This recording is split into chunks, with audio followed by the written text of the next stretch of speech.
کہ عالمی دن کے حوالے سے میں آپ سے کچھ بات کرنا چاہتا ہوں۔ اس دنیا کو چلانے والے وہ مزدور ہیں، وہ کسان ہیں، وہ محنت کش ہیں، جو کہ کارخانوں میں، اداروں میں، فیکٹریوں میں، کھیتوں میں، کھلیانوں میں آپ کو کام کرتے نظر آتے ہیں، اور یہی کام ہے جس کی بدولت کسی بھی ملک کی اکانومی کھڑی ہوتی ہے۔ تو اگر دیکھا جائے تو اس اکانومی کے بنانے والے اور اس کے اصل حقدار وہ مزدور، کسان اور محنت کش ہیں، جن کے اپنے ہاتھوں سے ہر چیز بن کے نکلتی ہے۔ انہی کے ہاتھوں سے ہمیں روٹی نصیب ہوتی ہے، انہی کے ہاتھوں سے ہمیں وہ چیزیں تمام جو روزمرہ کے ہم استعمال کرتے ہیں وہ ہمیں نصیب ہوتی ہیں۔ تو اگر یہ لوگ نہ ہوں تو ہم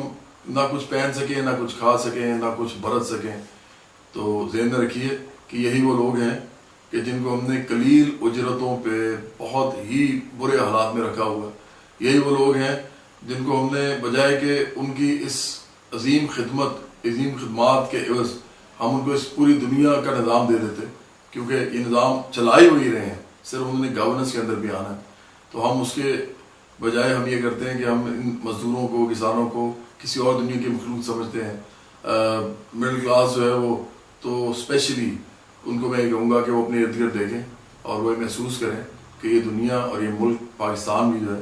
یہ چلانے والے یہی لوگ ہیں، اور ان کے لیے اسٹرگل کی جائے، ان کی جد و جہد میں ان کا ساتھی بنا جائے۔ یوم مئی کے دن ہم سب لوگ وعدہ اور ارادہ کرتے ہیں، ہمیشہ یہ سال کا وہ دن ہوتا ہے جب ہم یہ بیٹھ کے سوچتے ہیں کہ مزدور اور کسان جو ہیں وہ ایک وقت آئے گا جب اس پوری دنیا کے مالک ہوں گے، اس دنیا کو وہ خود ہی بنائیں گے، خود ہی چلائیں گے، ان کے اوپر نہ کوئی جاگیردار ہوگا، نہ سرمایہ دار ہوگا، نہ کوئی اور طاقتور انسان یا کوئی ادارہ ہوگا جو کہ ان کو ہانک رہا ہوگا جس طرح آج آپ دیکھ رہے ہیں۔ انہی لوگوں کی بے بسی کی جو تصویر ہم دیکھ رہے ہیں، آپ یقین کیجئے ایک ٹائم ایسا آئے گا جب یہی لوگ اپنی قوت اور طاقت کا مظاہرہ کریں گے، لیکن وہ اس وقت ہوگا جب کہ ان کو اپنے پورے برابری کے حقوق کا پتہ چلے گا، اور اس کے لیے جد و جہد کے لیے یہ باہر نکلیں گے، اور ہم بھی ان کا ساتھ دیں گے، کیونکہ آخرکار تمام وہ لوگ جو کہ اس دنیا میں کام کرتے ہیں وہ مزدور ہیں۔